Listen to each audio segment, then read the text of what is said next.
Bun, și acum aflu pe un canal care face legătura între brațul Borcea și Bentul Mare, care este situat exact în balta Ialomiței.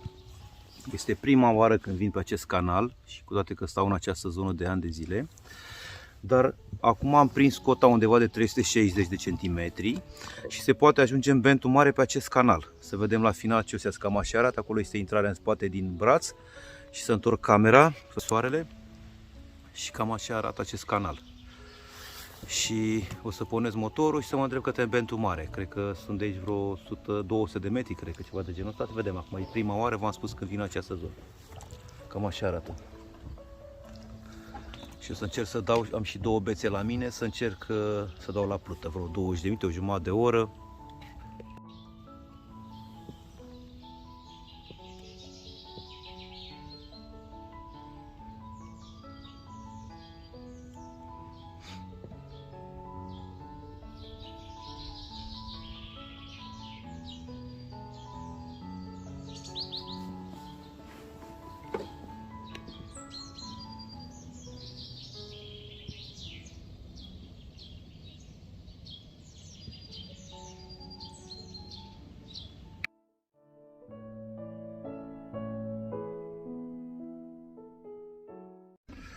Bun, am reușit de a intra pe canal, am parcurs vreo 200 ceva de metri pentru canal, sunt de vreo 7-8 metri lățime. Am reușit să ajung și acum mai am puțin și o să intru în Bentul Mare. Afară e destul de cald, vremea este perfectă. A fost cam incomod pentru că sunt multe burini în apă, multe lemne, mulți butuci, coțochine, dar într-un final am ajuns. Hai să întorc și camera și drept în față mă îndrept către Bentul Mare. O să pornesc chiar motorul și sper să ajung câteva minute și să văd, poate reușesc să mă dau pe undeva, să mă instalez. Dacă nu, să încerc undeva pe canal, am văzut un loc mai bun pe la jumate. Am două bețe cu plută și vedem ce va fi la final. Bun, și am reușit să ajung în Bentul Mare. M-am oprit aici undeva la jumate să fac acest filmuleț, acest clip. Afară este destul de frumos. A început să bată foarte puțin vântul, dar e perfect pentru moment. Întorc și camera să vedeți și dumneavoastră această zonă care este foarte frumoasă. Bentul Mare care se află în balta Ialomiței. Pentru cei care se din zonă, și sunt foarte mulți numai din zonă care au ajuns și pescari au ajuns în această zonă. Eu am intrat acum spre brațul Borcea cu barca pe un canal care face legătura cu Bentul Mare. Așa arată zona.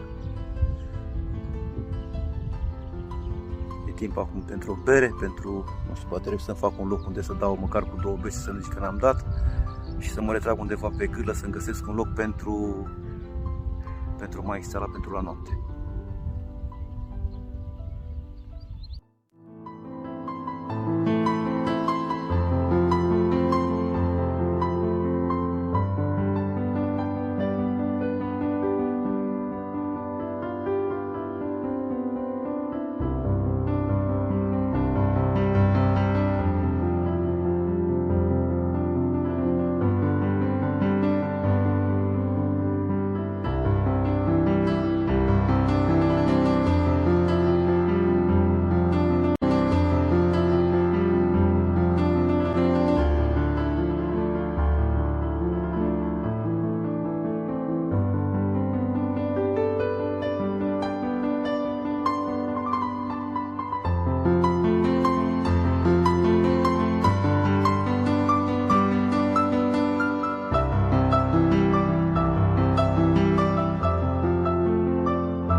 Gata, antena cu bentul mare.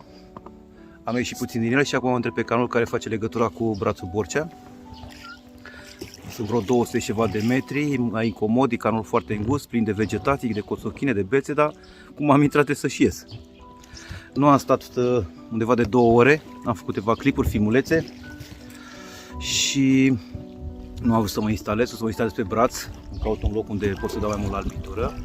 Și aici putea să dam, dar era mai incomod, n-am decât, aveam 2 bețe cu plut, pentru plută, dar nu, am bețe pregătite să dau la albitură. Și acum mă îndrept către, cam așa este zona, plină de lemne căzute, rădăcini, coțochine, în fine.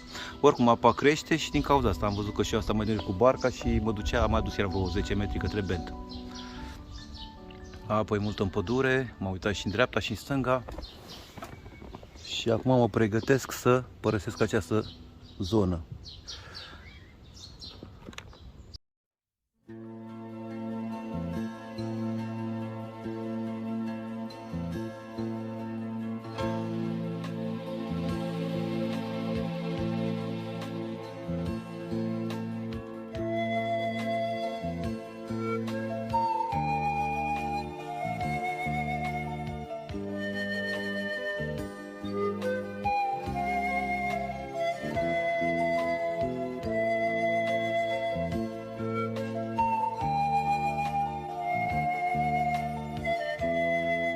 Bun, și primul șalou a intrat pe braț, prins și eliberat. Se eliberează acel șalou, e mic.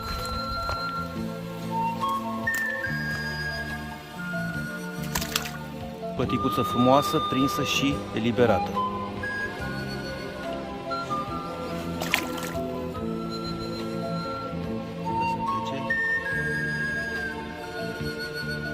Mormași mici, prinși și eliberați.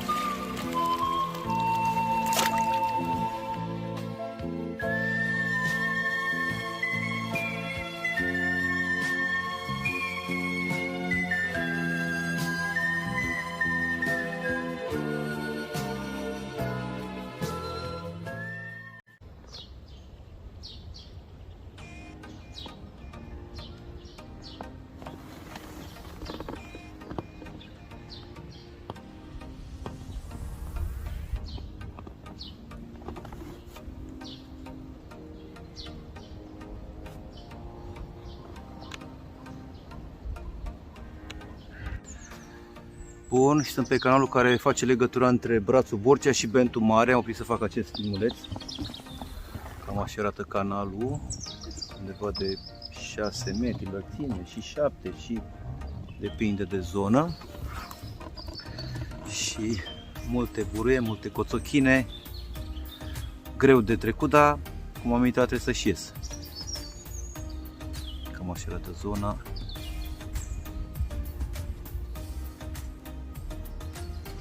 Mai puțin până la braț.